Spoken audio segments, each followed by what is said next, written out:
ஒரு காதல்.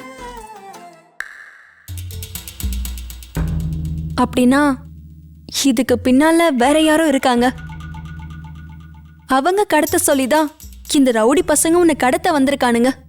அப்படி உன்னை கடத்த முயற்சி பண்றவங்க கண்டிப்பா உனக்கு தெரிஞ்சவங்களா தான் இருக்கணும். உனக்கு நெருக்கமானவங்களா கூட இருக்கலாம். தெரியல கயல், நல்லவேளை நீ காப்பாத்திட்ட. எங்க வீட்டுல உள்ளவங்களுக்கு தெரிஞ்சா பயப்படுவாங்க, பெரிய பிரச்சனையாயிடும் கயல். எனக்கு தெரியும் பிரியா, இது யாருக்கும் தெரிய வேண்டாம், நமக்குள்ளேயே இருக்கட்டும். இது மற்றவங்களுக்கு தெரிஞ்சா உன் பேரு தான் கெட்டு போகும்.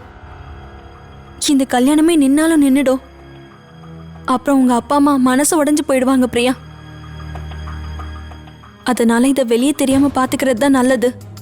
அதனாலதான் நான் சத்தம் போட்டு யாரையும் கூப்பிடாம நானே உன்னை காப்பாத்தினேன். இல்லைன்னா மற்றவங்கள உதவிக்கு கூப்பிட்டு அவனுங்களை வளைச்சு பிடிச்சிருப்பேன். தேங்க்ஸ் கயல். ஹேய், நமக்குள்ள எதுக்குடி தேங்க்ஸ் எல்லாம் சொல்லிக்கிட்டு?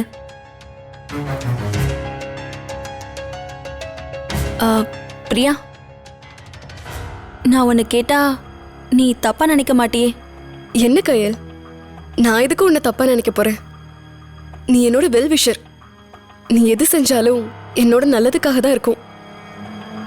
பிரியா, உனக்கு இந்த கல்யாணத்துல சம்மதம் தானே? நீ பிடிச்சதானே தீனாவை கல்யாணம் பண்ணிக்கிற?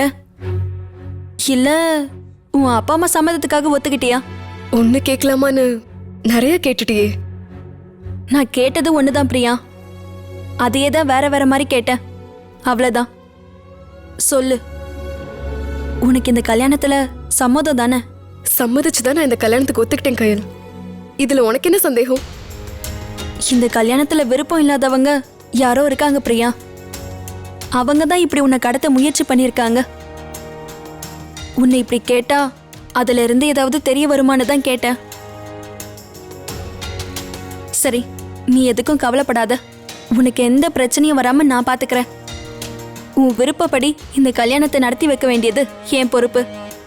நீ பயப்படாம தூங்கு. சரி. ராத்திரியில யார் கதவை தட்டினாலும், பகல்ல யார் மேலேயாவது உனக்கு சந்தேகம் வந்தாலும் என்கிட்ட சொல்லு, நான் பாத்துக்கிறேன். சீக்கிரமே உன்னை கடத்த முயற்சி பண்ணவன கண்டுபிடிக்கிறேன் பிரியா. சரி கயல். சரி, நீ படு.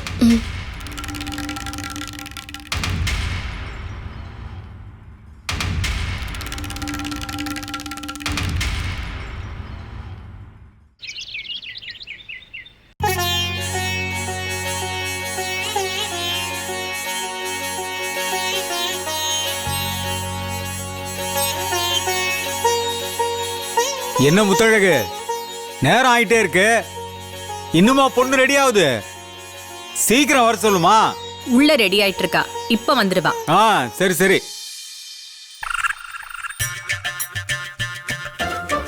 புவனா, மஞ்சள் தண்ணி ஊத்தி மாப்பிள்ளைய செலக்ட் பண்ணிட்ட போல.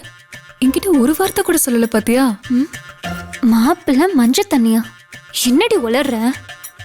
அடிப்போடி, நீயும் ஆளும் சொல்லி வச்சு ஒரே கலர்ல ட்ரெஸ் போட்டு வந்து என்னை ஏமாத்த பாக்குறீங்களா? என்னை யாராலையும் ஏமாத்த முடியாது. ஏன் ஆளா? யார்டி அது? ஆளு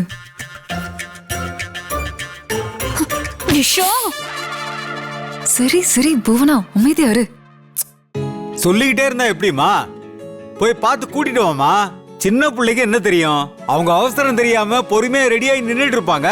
நாம தான் அட்ஜஸ்ட் பண்ணணும். போமா, போய் பாரு. இருங்க, நானே போய் கூட்டு வரேன். போய் சீக்கிரம் கூட்டு வாமா.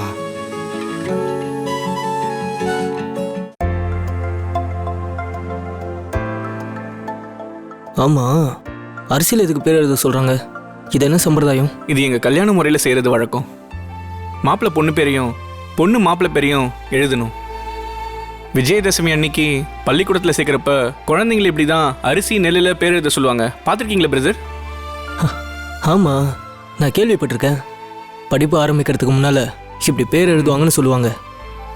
அதே மாதிரி தான் பொண்ணும் மாப்பிள்ளையும் வாழ்க்கை ஆரம்பிக்கிறதுக்கு முன்னாடி இப்படி அரிசியில் பேர் எழுதுறது தான் வழக்கம்.